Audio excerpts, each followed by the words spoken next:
Magandang umaga mga kahuan, narito na ating ulat panahon ngayong araw sa Pilipinas.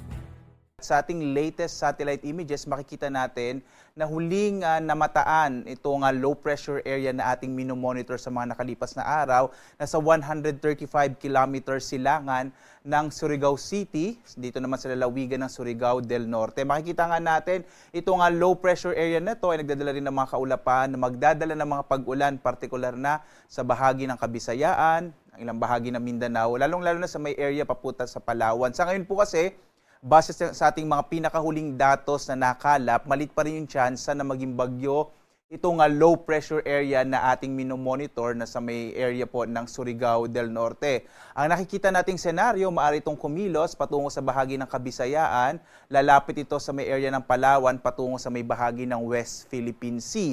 Sa ngayon, inaasahan pa rin natin na magdadala ito ng maulang panahon at maulap na kalangitan sa bahagi ng Kabisayaan, lalong-lalo na dyan sa area ng Palawan, dito sa may area ng Mindanao, gayon din sa may Bicol region, area ng Mimaropa, kasama yung mga lalawigan ng Batangas, at gayon din sa Quezon Province. Mag-ingat po yung mga kababayan natin, lalong-lalo na sa may bahagi ng Palawan at ilang bahagi ng Mimaropa at Kabisayaan sa mga potensyal nga ng mga biglaang pagbaha or yung mga flash floods at pagguho ng lupa or landslide. Dulot nitong low pressure area na kumikilos patungo sa may bahagi ng Kabisayaan. Ang ilang pang bahagi nating bansa, makikita nyo dito sa may area ng Luzon, kasama na lalo na dyan ang Metro Manila. Mainit na panahon pa rin yung mararanasan, pero posible yung mga isolated o pulupulong mga pag-ulan, pagkidlat, pagkulog. Ito po yung mga thunderstorms na tumatagal ng mga 30 minutes up to 1 hour at hindi naman ganong malawakan.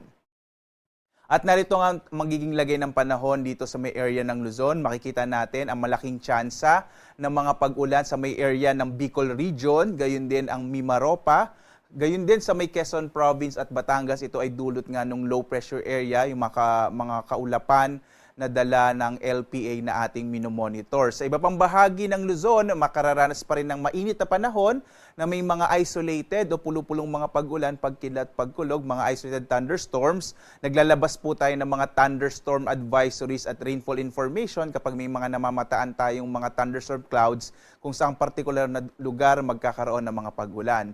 Yung agwat ng temperatura natin sa Lawag nasa 26 to 34 degrees Celsius, sa Tuguegarao hanggang 37 degrees Celsius. Sa Baguio naman, 17 to 24 degrees Celsius. Sa Metro Manila, 25 to 34 degrees Celsius. Sa Tagaytay, 23 to 31 degrees Celsius. Habang sa Legazpi, 25 to 31 degrees Celsius. Dumako tayo sa may Palawan, Visayas at Mindanao. Malaking area ng Palawan. Lalong-lalo na sa may southern part ng Palawan ay makararanas ng mga pag-ulan sa araw na ito at sa mga susunod na araw sa papalapit na low pressure area. Agwat ang temperatura sa Calayan Islands, 26 to 32 degrees Celsius. Sa Puerto Princesa naman, 25 to 32 degrees Celsius. Malaking lugar din sa Kabisayaan ay makararanas ng maulap na kalangitan na may mga kalat-kalat na mga pag-ulan, pagkidlat, pagkulog dulot ng low pressure area na ating minomonitor. Agwat ang temperatura natin sa Iloilo, 25 to 31 degrees Celsius. Sa Cebu naman, 26 to 30 degrees Celsius, habang sa Tacloban, 26 to 30 degrees Celsius. Malaking bahagi din ng Mindanao, lalong-lalo na sa may area ng Caraga at Northern Mindanao, kasama yung Zamboanga Peninsula, ay makararanas ng maulang panahon at maulap na kalangitan dulot ng low pressure area. Agwat ang temperatura din sa Zamboanga ay nasa 25 to 32 degrees Celsius, sa Davao 25 to 31 degrees Celsius, habang sa Cagayan de Oro nasa 24 to 31 degrees Celsius. Muli po, yung inuulit po natin yung area ng Visayas, ilang bahagi ng Mindanao at Palawan.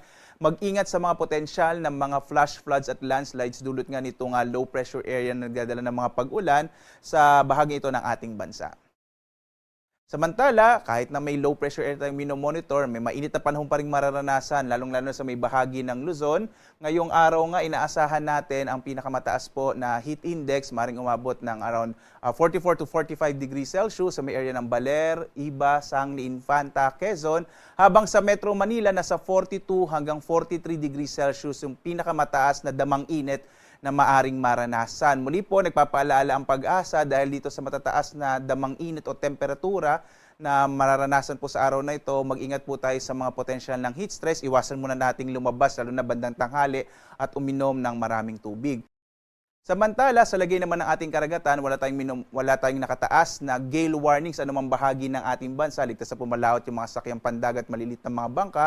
sa mga baybay ng ating kapuluan, bagamat mag-ingat pa rin po no, sa mga potensyal ng mga biglang lakas ng alon dulot ng mga thunderstorms.